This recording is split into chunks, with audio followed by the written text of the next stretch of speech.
Hello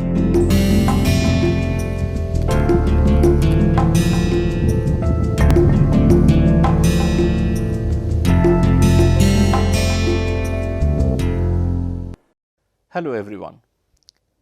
Today in this lecture series on literary theory, we will continue with our discussion on Aristotle and his contribution to the concept of mimesis. As you will know, the text by Aristotle which frames our discussion on this topic of mimesis is the extant volume, the surviving volume of Poetics.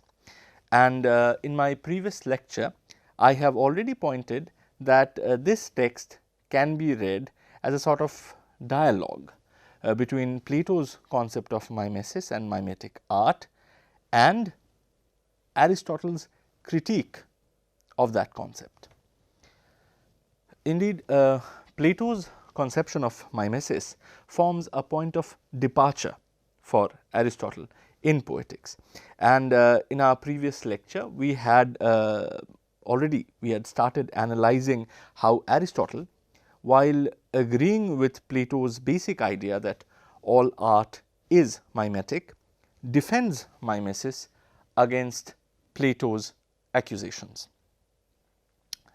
Now, one significant way in which Aristotle critiques Plato's position on mimesis is by redefining the relationship between the mimetic process and the object of mimesis. And I have argued in my earlier lecture on Aristotle that Aristotle does not consider mimesis as a simple mirroring of an object.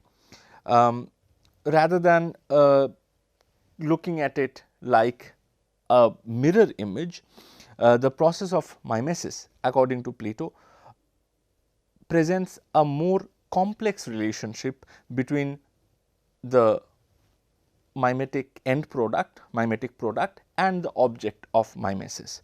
And this relationship can be best understood through the concept of icon.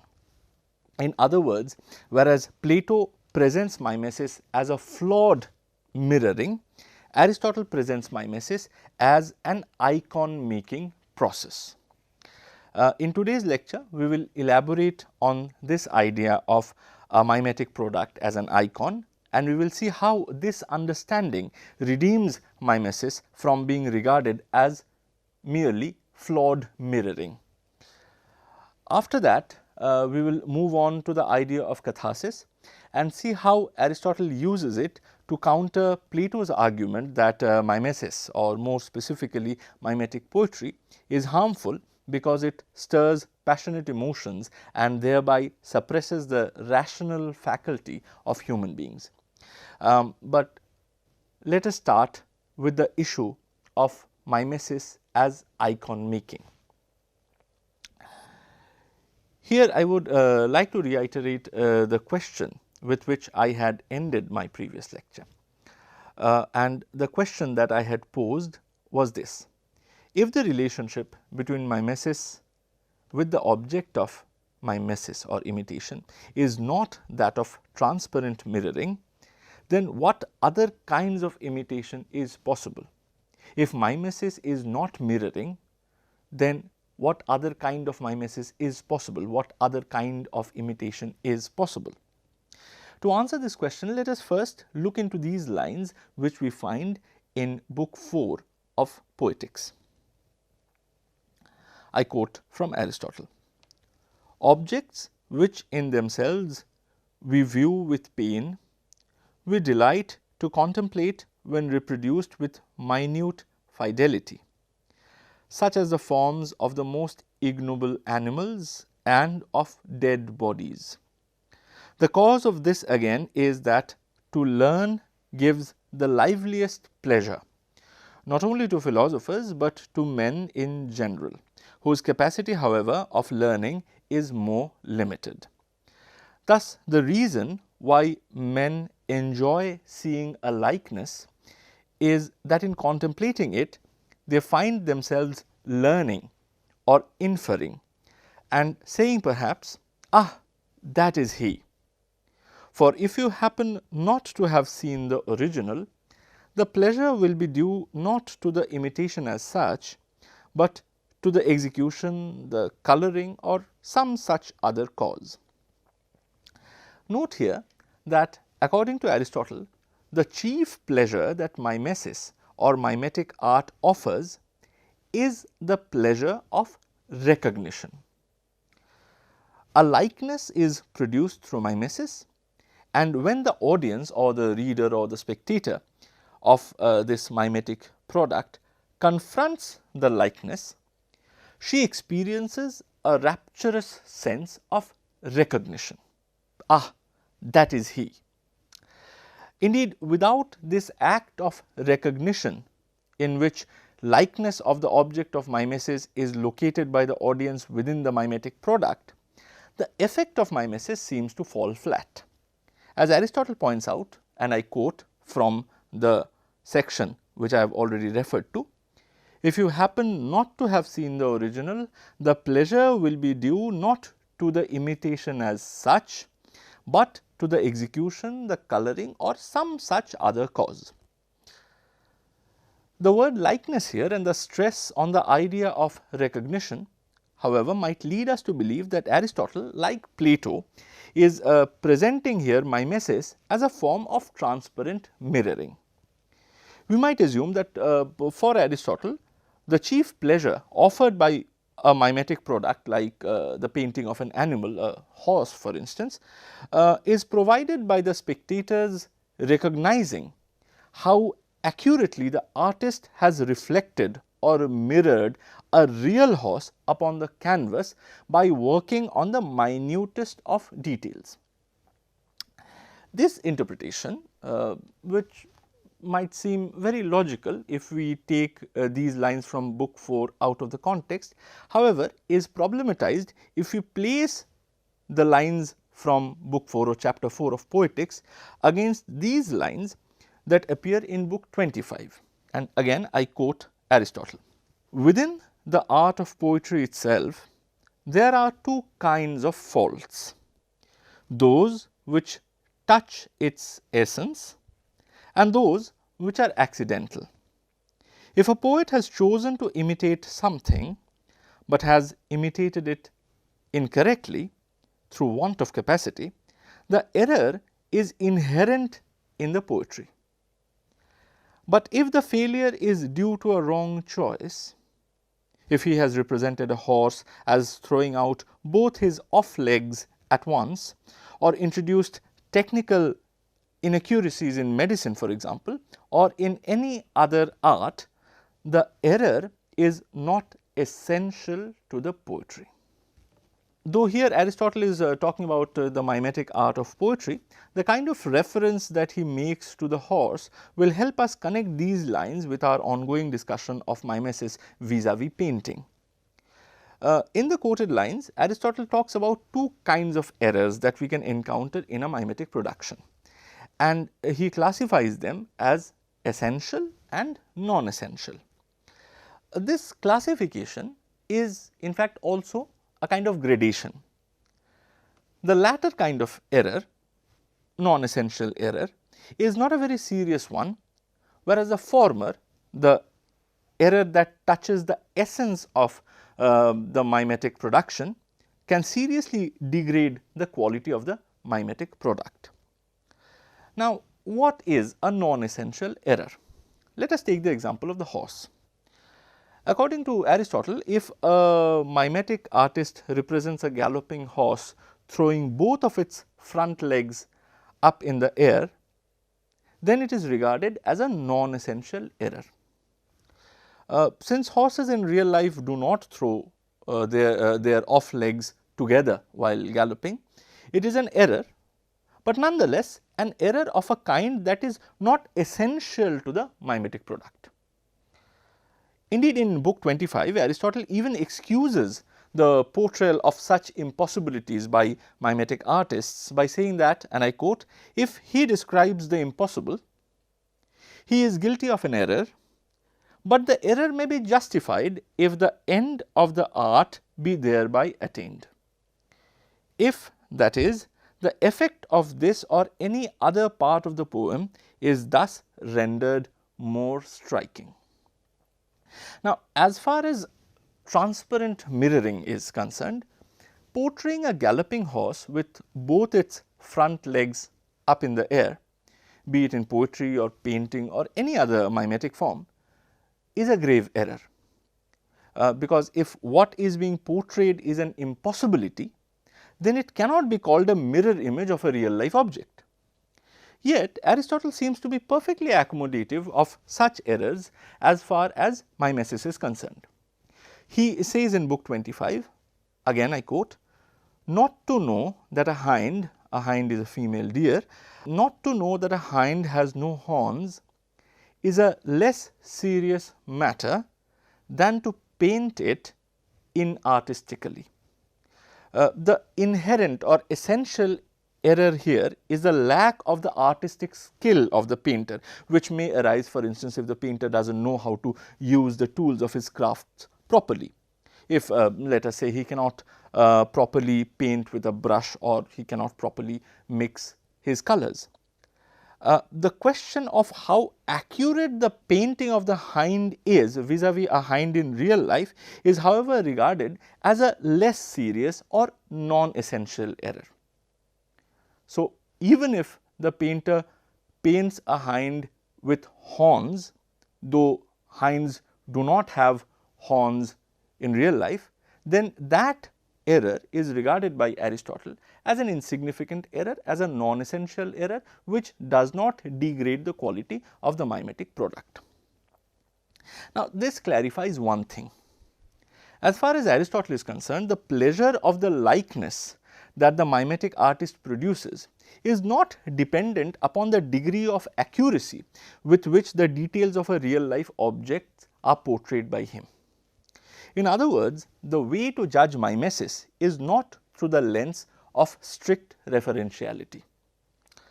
But if such inaccurate depictions of hinds with horns and galloping horses with both of its front legs up in the air are acceptable in mimesis, then what happens to the notion of recognition that we had encountered in book 4? As I have said before, the pleasure of mimesis is derived from recognizing it, recognizing in the mimetic product a likeness of some other object. How can you recognize the likeness of an original in a mimetic product if the mimetic artist portrays the details inaccurately? So, this is a question that we are confronted with, and it is here that we need to bring in the notion of icon. Now, if you think about it, you will realize that a mirror image is only one of the many ways in which things can be represented to our consciousness. The semiotician C.S.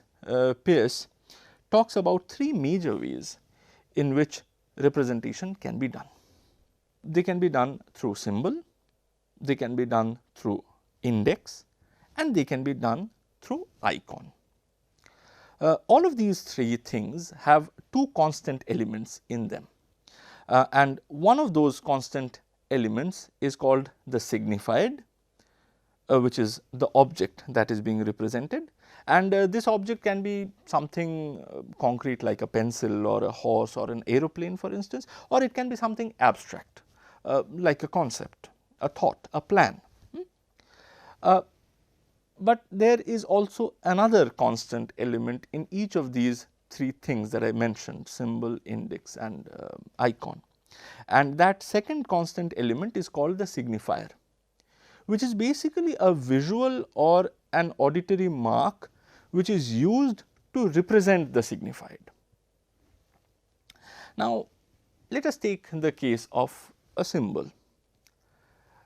In a symbol, there is no inherent connection between the signifier and the signified. The connection is in fact absolutely arbitrary.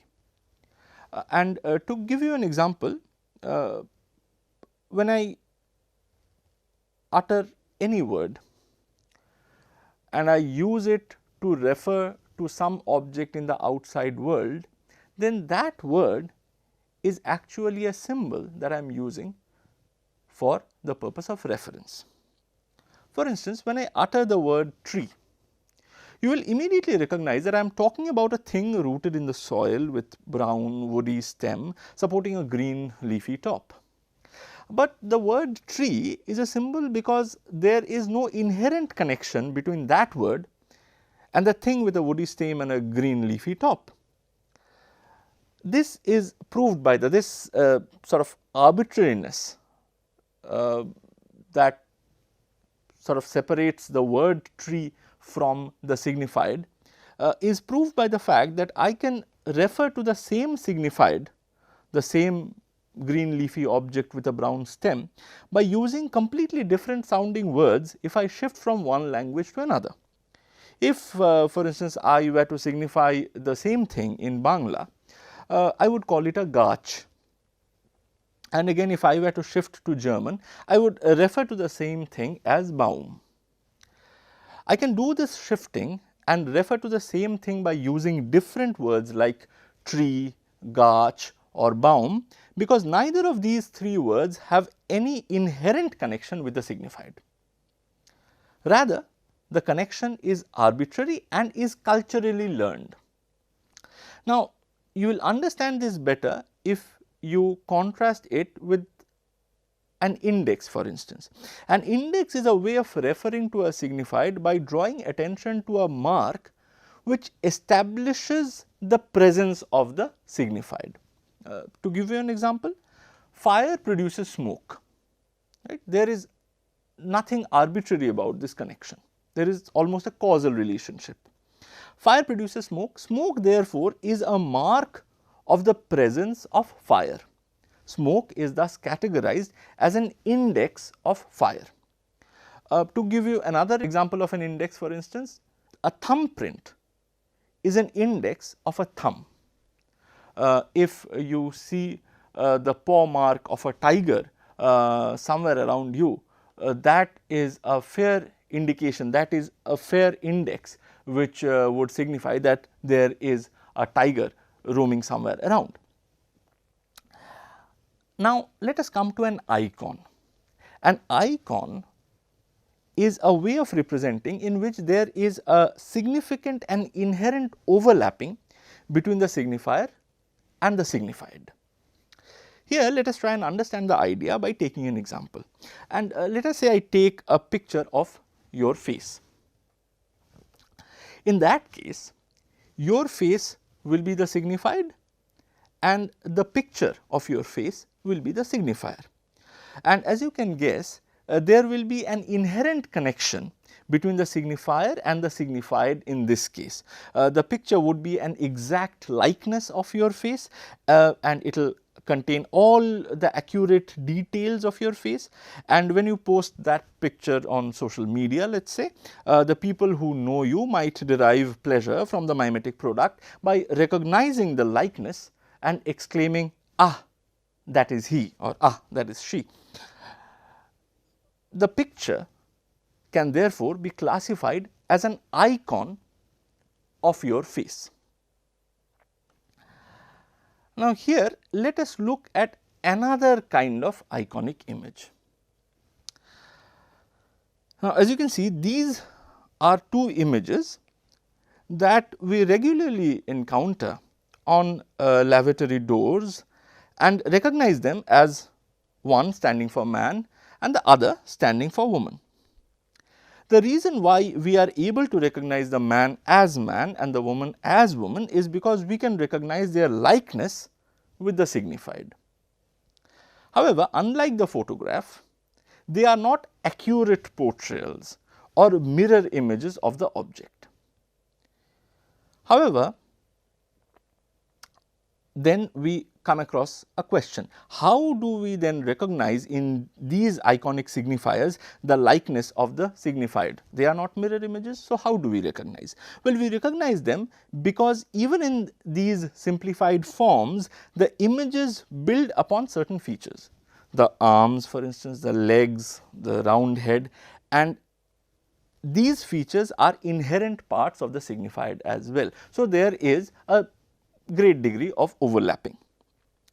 But here notice one very interesting thing.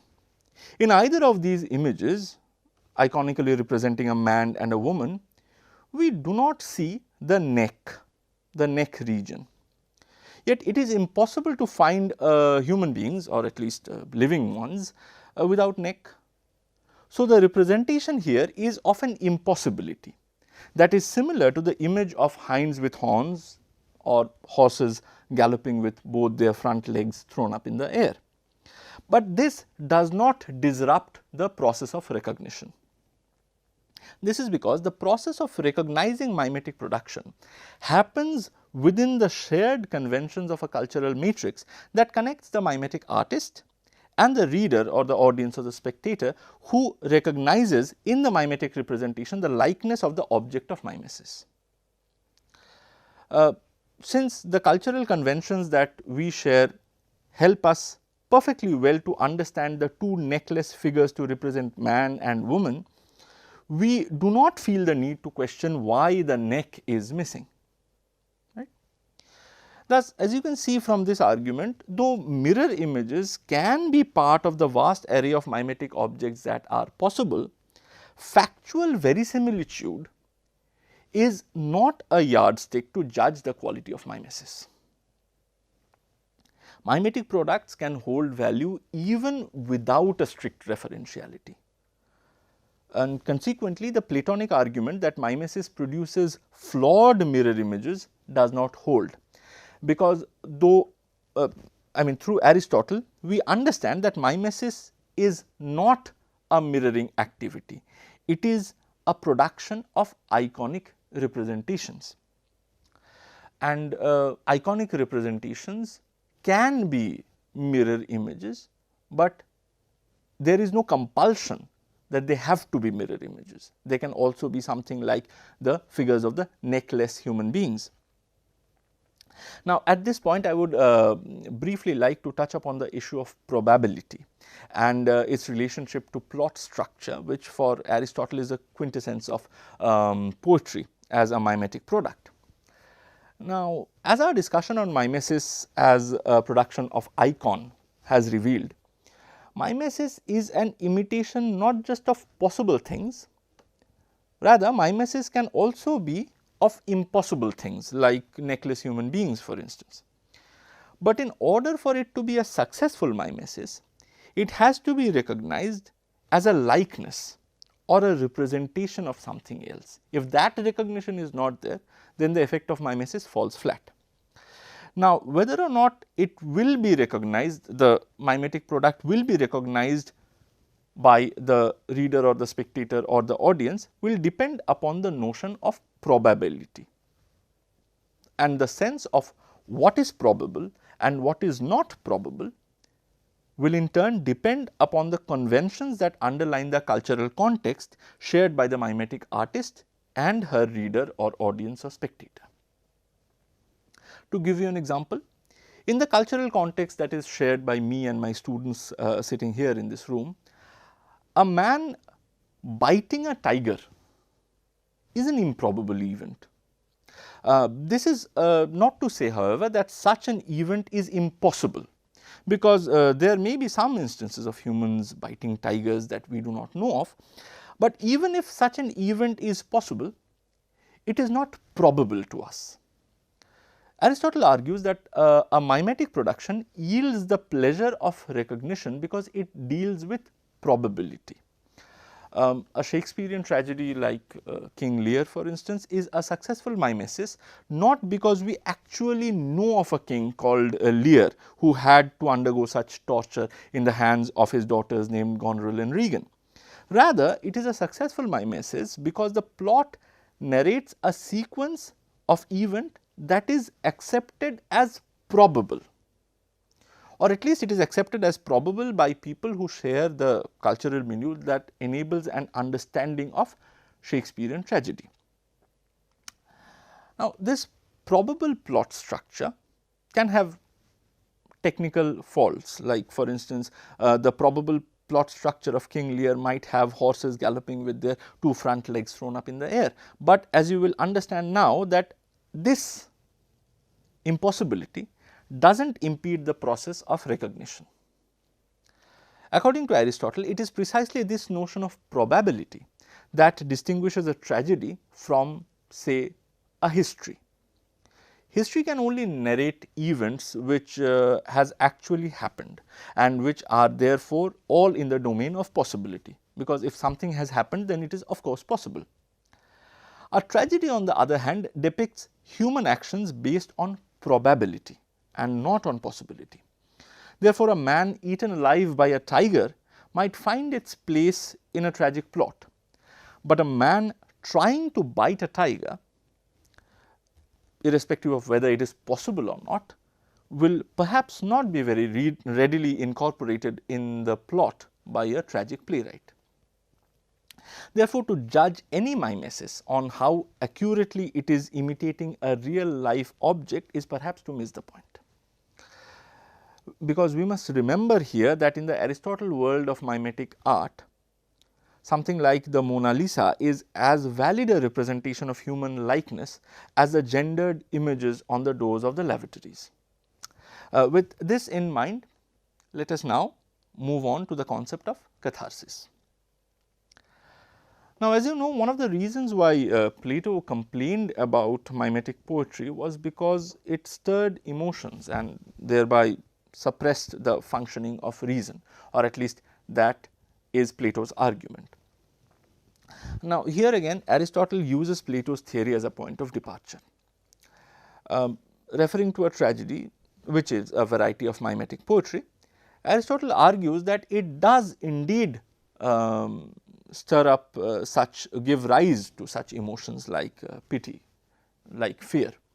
These are the two predominant emotions that Aristotle talks vis-a-vis tragedy. But he then goes on to argue that stirring even of such painful emotions like pity and fear does not pose any problem. They do not have any harmful effect. And his argument is that a rational man experiences a catharsis of these emotions when he encounters them in a form of a mimetic product. So, catharsis does not allow these emotions to have a harmful impact on the spectator. But this sentence or this argument has a problem, at least it has a problem for us modern readers, and the problem lies in the fact that what is the exact meaning of the word catharsis, especially what is the exact meaning within the context of poetics, that has become or has remained for more than 2000 years now a matter of dispute. And therefore, there are a number of differing interpretations regarding why Aristotle considers catharsis as a valuable end product of tragedy. In this lecture, I will mention only two of the popular interpretations of catharsis, and we will then try to see how each of these interpretations can be used to critique Plato's complaint about mimetic poetry. Now, the first popular interpretation that I would like to consider here is catharsis understood as a process of purgation. And this purgation theory is mostly associated with the German scholar Jacob Bernays. This German scholar suggested that the pity and fear evoked in a tragedy acts like pharmakon. Now, this Greek word pharmakon, from which we have derived our modern English word pharmacy, can be understood in two ways. It can be understood simultaneously as a medicine, but also as poison. And the basic idea behind pharmakon is that the same substance, which is poisonous, when administered in well regulated doses, can act as a medicine and can cure the effects of that very poison. So, looking from this perspective, someone like Bernays, for instance, would argue that tragedy, by producing emotions like fear and pity in a regulated way, helps purge the excess of these noxious or troubling emotions. Fear, for instance, is a rather problematic emotion, if not pity, but even pity is a problematic emotion. It is a painful emotion nonetheless. And the other theory, so this is the theory of purgation, catharsis understood as purgation, but I want to refer to another theory which is also very popular, and this is a theory regarding catharsis understood as an educative process. In this theory, fear and pity, the argument goes that that fear and pity, when encountered in real life, are problematic to deal with and they can easily overwhelm us. However, when experienced in the form of a mimetic product, we can observe and study them from a sufficient distance, even though they are painful emotions. And by repeatedly encountering the emotions like pity and fear, a tragedy evokes within the spectator an urge to associate them with the right kind of objects, right. So, it is a matter of repeated habituation. The more you encounter these emotions, the more you learn, it is an educative process, the more you will learn the right objects onto which you need to invest these emotions. And in fact, through such a process of repeated encountering of such emotions, the spectator gets to know as well as to train his emotions in a way which is not possible otherwise in circumstances where the emotion overwhelms that person. Now, as you can see, each of these two interpretations of catharsis are very different from each other. Yet both of them can be used to produce a critique of Plato's view on mimesis. For instance, if catharsis is understood as purgation, then mimetic poetry, like tragedy for instance, does not suppress reason by arousing emotions. Rather, the action of a rational man is made free from the ill effects of noxious emotions through the purgative cleansing of those emotions by catharsis. Catharsis cleanses emotions, right, and therefore makes rationality all the more possible. If on the other hand, catharsis is understood as an education of emotion, even then reason is not suppressed, because catharsis then becomes a training process through which a young spectator might learn to guide his emotions rationally towards the right objects. So, in either of the two cases, in either of the two interpretations, we can see that we can critique Plato's argument that mimetic poetry suppresses reason, as Aristotle shows through the instance of tragedy, an example of mimetic poetry, that it does not suppress reason, it effects a catharsis of emotion which helps a rational human being. With this, we end our discussion on Aristotle, and this is also the end of our discussion on mimesis. In our lecture, next lecture, we will move forward in time and see how a 1st century Roman text titled On the Sublime expanded and modified our understanding of literary theory. Thank you.